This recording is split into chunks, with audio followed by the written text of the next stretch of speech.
Before I get started milling lumber, I want to show you guys a trick that I use on a lot of my cast iron surfaces that I've had to do over the years because I do heat this shop with liquid propane. That puts moisture in the air, and with garage doors opening in the spring and summer, get humidity in here, get some rust on the machines, on the machine surfaces. Show you a real quick way to slick those up so that your wood will slide across those really nice. As you can see here, we're at the planer, and this is a product made by Mirka, and I actually purchased it for finishing, doing a sand finish on clear coats and things like that, but it's 360 grit.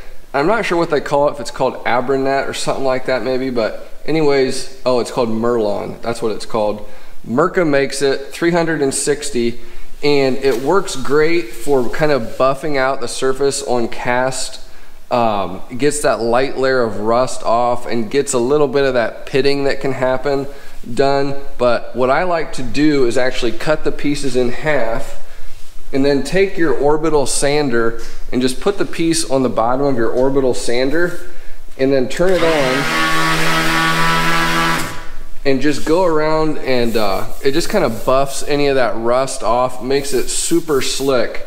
So I already did this already, and you can see how smooth that is. It's really nice. Wood's gonna go across that really nice. Now if you come over here, unfortunately my garage door opens up and I get some wood drippings coming down here, and this is by far the worst machine. I haven't touched this yet, but you can see how rusty it is. I'm gonna go to work on this and then I'll show you what it looks like.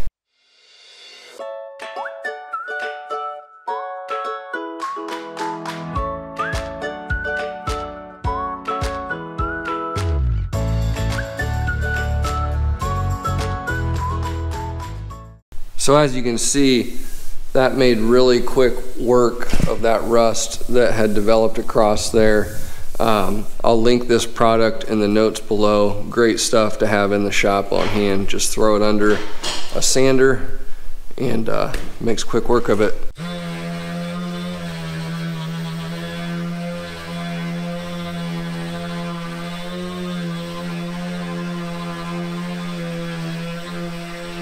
So then after, there's a lot of products that you can use to coat your cast surfaces.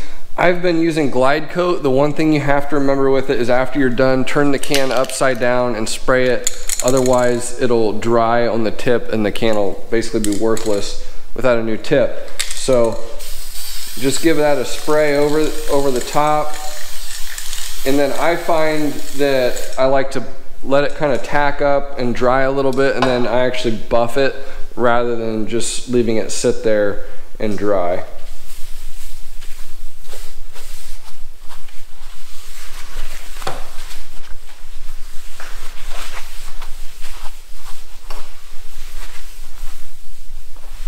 Well, that's smooth as silk.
See if you can hear how smooth that is.